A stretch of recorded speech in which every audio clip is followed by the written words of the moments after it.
My name is Faye O'Neill and I'm a Senior Solution Consultant at Oracle NetSuite. I've been here for 8.5 years and primarily I work with existing customers to help maximise their investment in the NetSuite and Oracle stack. I've got a few slides to show you and then we're going to walk through the product and what it can do for finance to help speed up the month-end close process around reconciliations. So we, as I said, are looking at NSAR or NetSuite's account reconciliation and how it works. And when we're asked to show this product, quite often these are the kind of challenges that an organisation may be having. Close management is taking a while because it's taking time to reconcile data. It's manual and there's a lack of control around it. And fundamentally, the majority of people that I come into contact with are using Excel to do this reconciliation. So they're extracting data from various NetSuite balance sheet accounts and potentially other systems around the organisation. And they're sort of ticking back or validating and adding notes boxes. And there are multiple worksheets in a workbook. The one at the front sort of accumulates all of those balances, and then that workbook is saved and maybe emailed to someone else. So there's no automation, there's not a huge amount of compliance or control around it. Everyone just knows how to do their piece. So NSAR addresses that by adding sort of automation, adding control and compliance, and taking away a lot of the manual work, and we'll see how. So what is NetSuite Account Reconciliation? It comes in two flavors. There is standard and there is premium, and the difference between the two is that both offer reconciliation compliance. So when we talk about that, what we're really referring to is the automation of the balance sheet reconciliations at the end of a given month. So it manages the entire balance sheet reconciliation process and ensures that there's compliance around that. Then the premium version also includes transaction matching. So that can be very, very high volume transaction matching. So for example, I don't know, a travel company may have a booking system which has hundreds of thousands of bookings a day, a week, a month. And then you're trying to reconcile those customer bookings to customer receipts, potentially, and potentially even just a summary value of revenue that might be held in the GL. So multiple parts to that transaction matching, and NSAR is capable of matching millions of transactions in just a few minutes across multiple data sources. So that we've talked a little bit there about NSAR standard and NSAR premium, what they include. And also to remember that there are some native reconciliation offerings in NetSuite itself. So for bank statements, for example, there is the free Bank Feeds Suite app that allows connectivity to multiple bank accounts using SaltEdge. It goes away and it sucks in the bank statement to NetSuite, and then there are some rules that can be set up to determine how that data is matched automatically. So whilst you can use NSAR for this, there is already a free capability within NetSuite to do some of this stuff. So the transaction matching engine in NSAR would probably not be economical for you if you had 10 low volume bank accounts with sort of 20 transactions a month, then we would be looking down here. So there's a sort of mix and match capability depending on where you sit. So why NetSuite Account Reconciliation? There are other reconciliation tools on the market.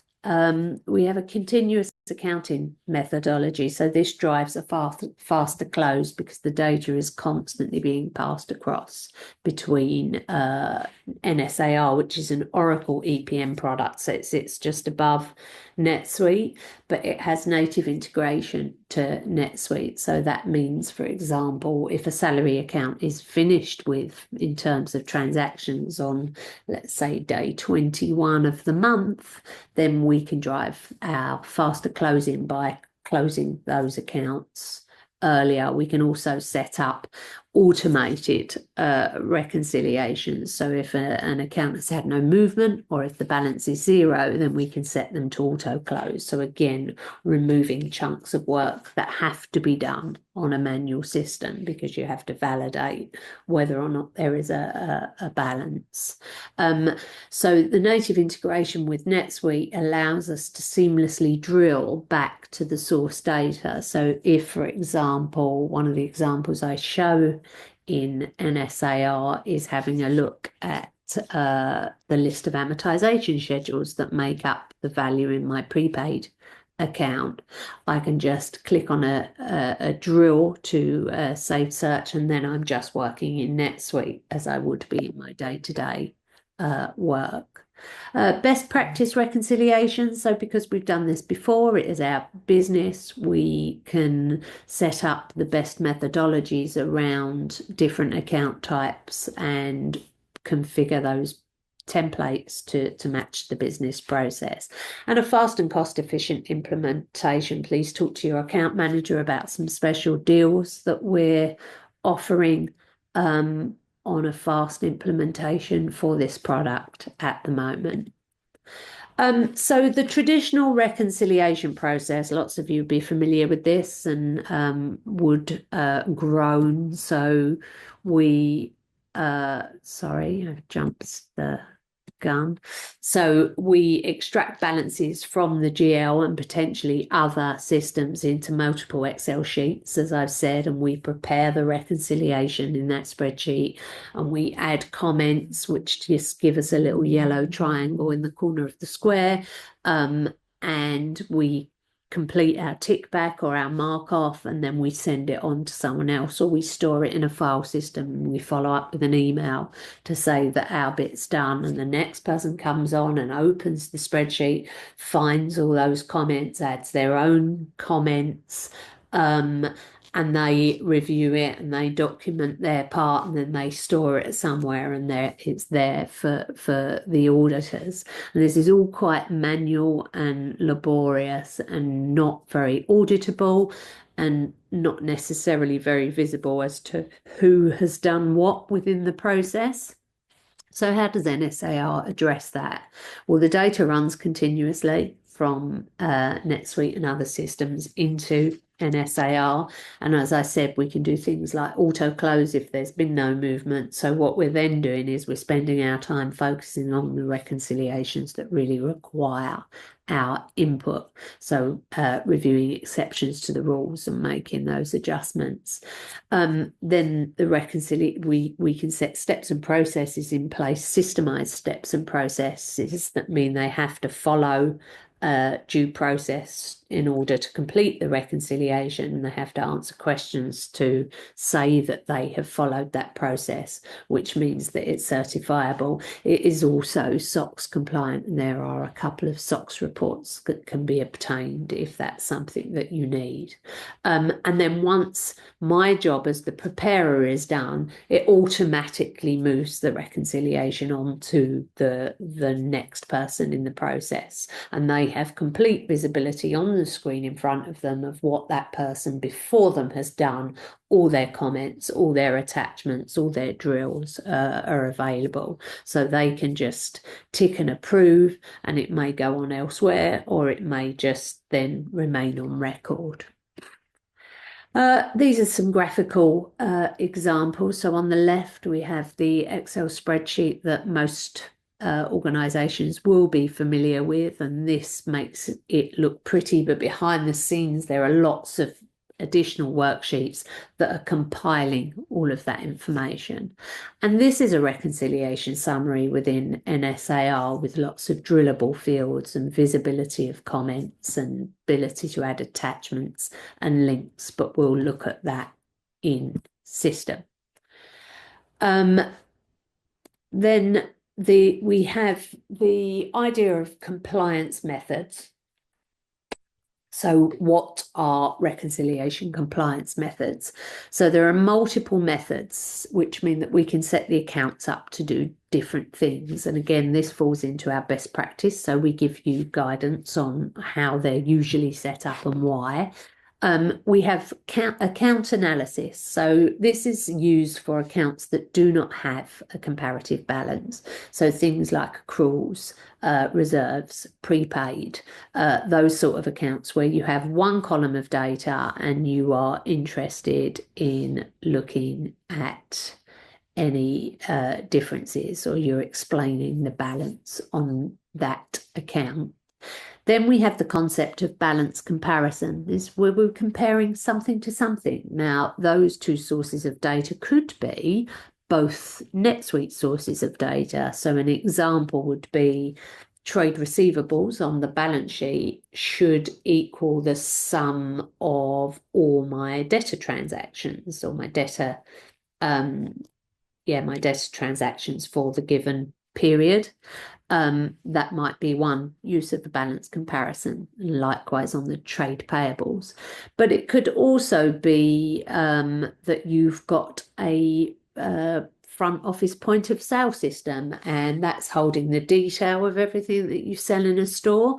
And then behind the scenes, you are taking summary store revenue into an account in NetSuite, and you want to compare that summary value to the individual itemized transactions from the till receipt. So we can suck in the subsystems data and we compare it to NetSuite. So it doesn't all have to be NetSuite data.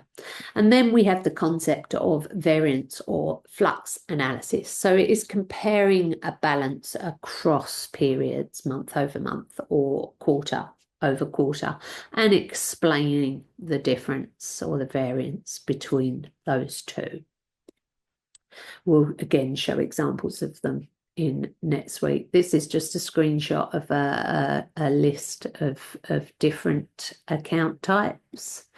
And then we touch on transaction matching. So transaction matching is where we are actually ticking off at transaction level. So we're not comparing balances to balances. We are interested in whether those three transactions over here match that one transaction over here. So again, it can become quite laborious when using Excel, because you resort or you're using macros or concatenation or a variety of different methods to get the data to match.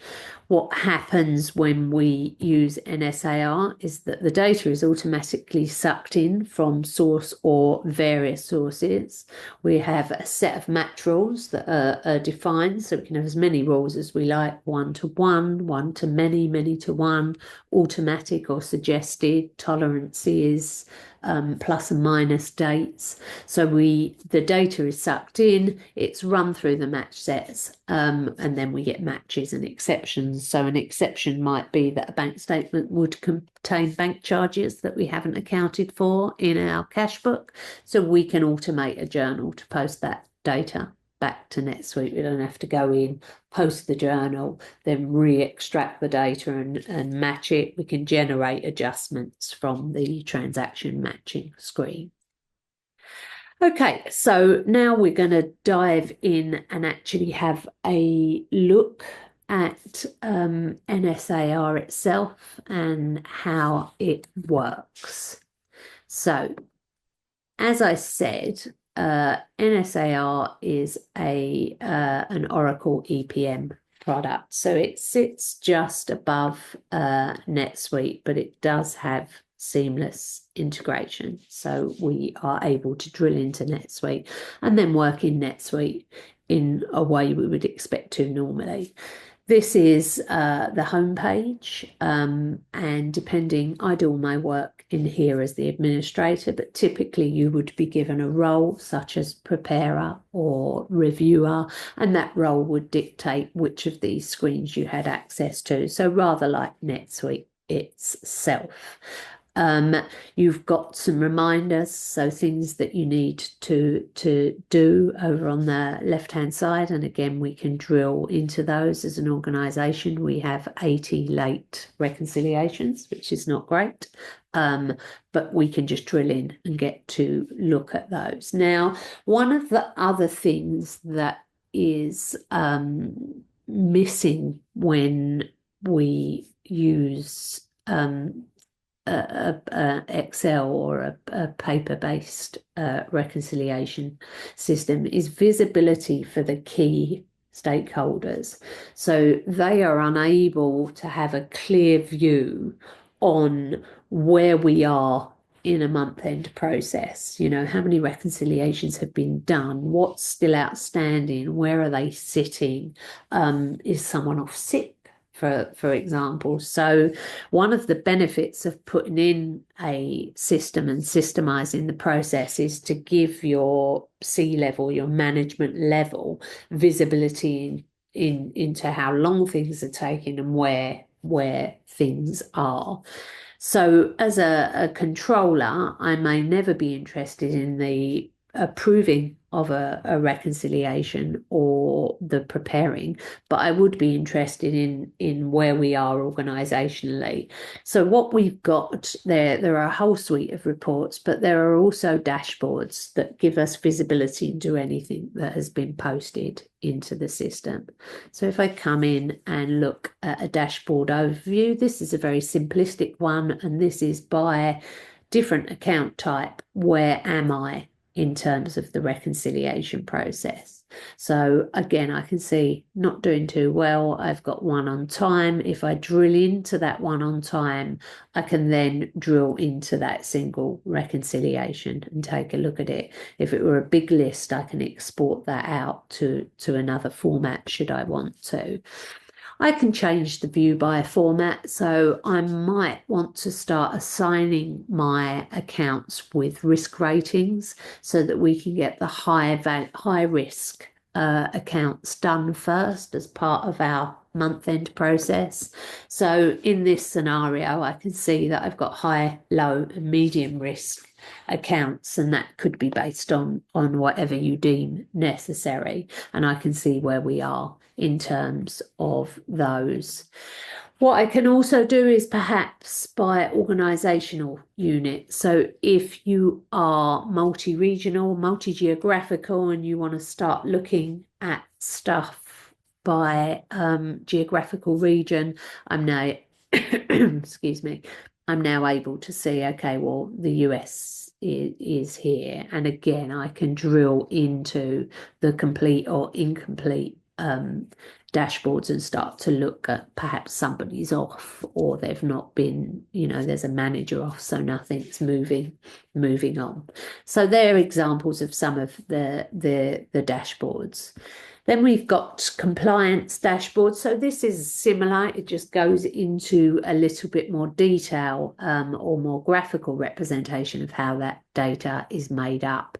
And again, down here, I can change the views. I can look at them by what's with a preparer, what's with a reviewer. So again, I'm able to start seeing where bottlenecks are or where things aren't moving as quickly as I'd like. We can also build our own custom dashboards. So we are able to build dashboards based on any of the information within the system once we've got a feel of how it all hangs together. So we can start to build in different levels of information using graphs or charts. So there are a couple in here that just show different graphical representations of the data. So rec status by primary preparer, or reconciliations by those different methods that we talked about. So I've got 640 that are a single, just one column of data, and 242 where I'm comparing multiple balances. So again, it's just to give you a view of some of the things that are available to report on, to start to give you visibility. And this is something that you would struggle to get from an Excel workbook. Okay, so that's a view that a chief financial officer or a finance director may want to look at. What about a day-to-day user? So a day-to-day user has a work list potentially. There is also a task manager available now for NSAR, and the EPM products all link quite nicely in. So if you're using NSPB and NSAR, you can share users. You don't have to have a user of both. If you've got one user that needs to use both systems, they can log into either. So a user will have a work list, and stuff is routed to them on their work list based on all manner of information. So we have just got our accounts that we're due to reconcile, and they have due dates, which is where they'll fall into late. And we've also got these red bells that indicate that an alert has been raised. Now, an alert can be raised manually or automatically.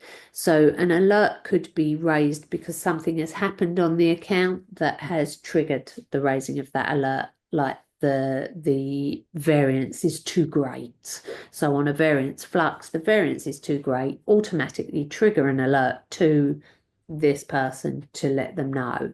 Or it could be that whilst I am preparing an account reconciliation, I have a question about it because something on the account doesn't look right, or something has come up that hasn't come up before. And whilst yes, always you could just pick up the phone and ask, if you add an alert into the account to do it, it is then recorded on the account and can become part of the audit of that account and may be useful to others. So that's where we use alerts. So an example of one that this has been generated on the trade receivables account because there was a deposit entered inaccurately. So it just forms part of the audit if we do them via the system rather than dropping an email. Okay, so the user comes in day by day, works through their work list until they've completed their process, and so on and so forth. And again, we've got a free search, and we can add in additional filters to make the screen more friendly for us while we're using it. Now we move on to reconciliations. So reconciliations themselves. And again, we've got different views on the data. We've got a free text search and we've got some filters. So we're able to add filters or change the filters to facilitate us searching through the system. So if we look at account analysis, we were saying account analysis is where there is a single account. We'll go in and have a look at an example of each. We could look at all accounts for our US sub. So this is all of my account codes. If we take a look at auto reconciled, so accounts that have been auto reconciled, these we've set a rule on the account that if the balance is zero, or if the balance is zero and there's been no movement, or if there's been no movement, then we can set the account to auto close. So again, the idea is that we're trying to automate and facilitate speeding up the process. So where nothing has happened, let's set them to auto close and do a spot check potentially. So they're all options that are available to you. Whereas if you're extracting it into Excel, you'd probably have to extract the data to know that there had been no movement. So you're still doing some work. We also have the ability to group accounts.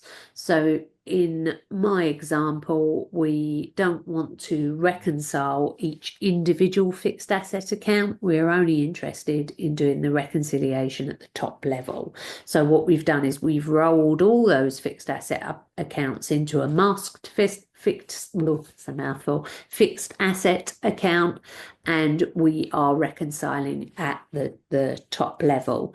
You can subgroup, so if there are any organisations that do GL departmental reconciliations, we can group down too. So the functionality is there to group this data together, and we're able to see the status of those is always closed, but the top one is open. So let's go in and take a look at a reconciliation. So let's look at a prepaid insurance account. So this is our reconciliation screen. So it gives us a graphical representation, and over on the right hand side, lots of additional information which we will go through. So we can see the beginning balance is 895. If we wanted to validate that, we can just click back to the prior month. I can see there at the bottom that it's 895.1, but we can drill in to that. So quickly and easily I validated beginning balance. It's been pulled forward anyway, but validated the beginning balance because I checked that the last reconciliation that has been closed and signed off finished at 895.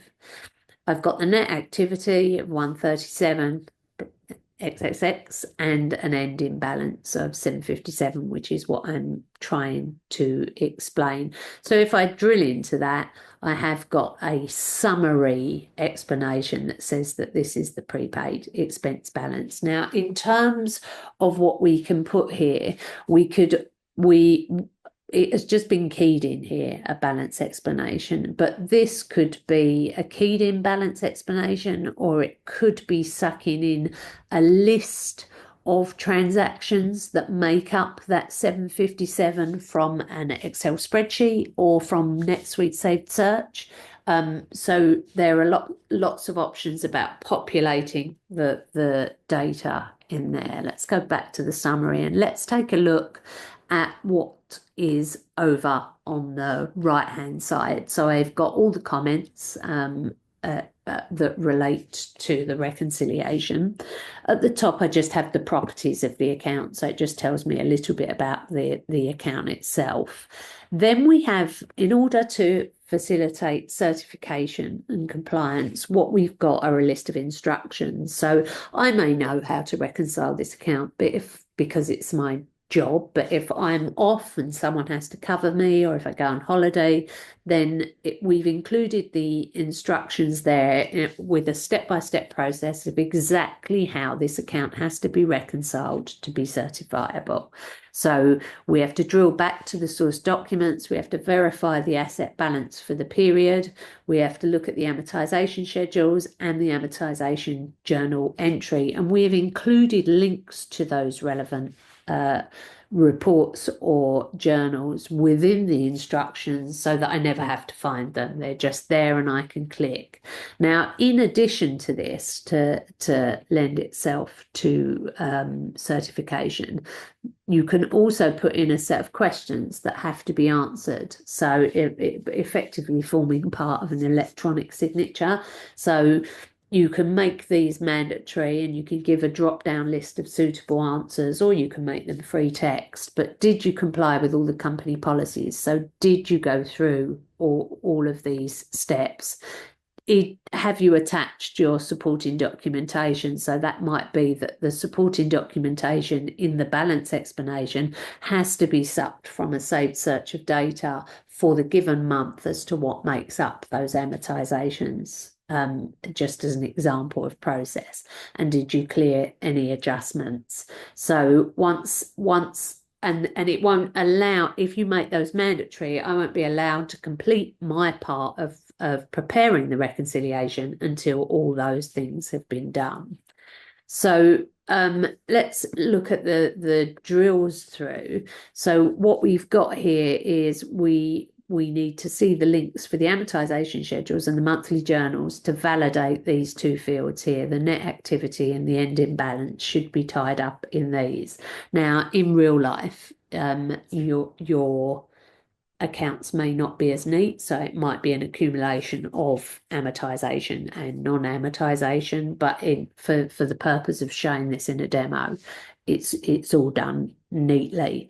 So if we go and look at the demo amortization schedules, this has automatically taken me into NetSuite. Now I am just in my version of NetSuite as my user, and what I can see is that 757.347.13 ties back exactly to that figure, and I could suck so that link will update. So when I run it next month, it will be the next month's data. But what you can do is you could suck that data in, and that information there would be listed in the balance explanation to validate that 757, because the rest is a moving target.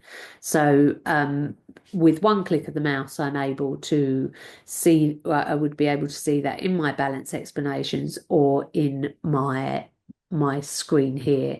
And what I also want to do is validate that the net activity is the total amount of the journal entries that I posted, just to confirm. And again, what I can see is 137 there, ties back exactly, sorry, I've got a lot of stuff open at the top now, ties back exactly to the 137 in there. So I am happy that that reconciliation works. From then on, I am just in standard NetSuite. So what happens is that you get this additional drop down that governs how the data is passed between the two systems.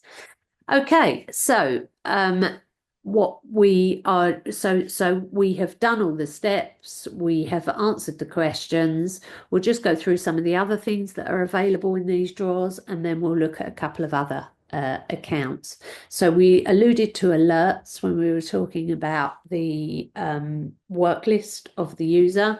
This is where those alerts are. They, as I said, they can be system generated alerts. So if something happens like this on the account, then do this. Or I could just enlist via the system the help of someone else to validate something because I'm a little unsure. It just brings it into the reconciliation. We have workflow. So in my workflow, the minute that Vince has done his part, it moves on to the reviewer. We may have more than one reviewer for particularly high value or high risk accounts. So it doesn't have, we've got two, and generally it's two in most of the organisations that I've worked with, but we do have the ability to deal with more. We've got a warning because the account is late. You would like not to see that on your own versions. Then we've got the questions that we talked about. We can add transaction or balance explanation attachments from within here. We can add additional comments, which we can also type from the front screen, but we can add additional comments and links and attachments, and we can choose to carry them forward to the next reconciliation. And then down here, a full audit history. So everything that has happened on this account, who has touched it, what has happened with the account, who's done what, and complete visibility from start to finish. So that is an example of an account analysis. We won't go through all those boxes on every single one. What we'll do is let's look at an example of a balance comparison. If you remember, that is where we are comparing something to something. So in this example, it could be my balance sheet account, and it could be an off-system spreadsheet from a shop, or it could be a till system, or it could be NetSuite data, the sum of all my creditors. So again, there's drills to the aging report because that would validate that balance, but that everything is kind of the same. It's just that we've got two columns of data. One of the other things to mention is that we do have the options to reconcile different currencies. So we can do the reconciliation at different levels.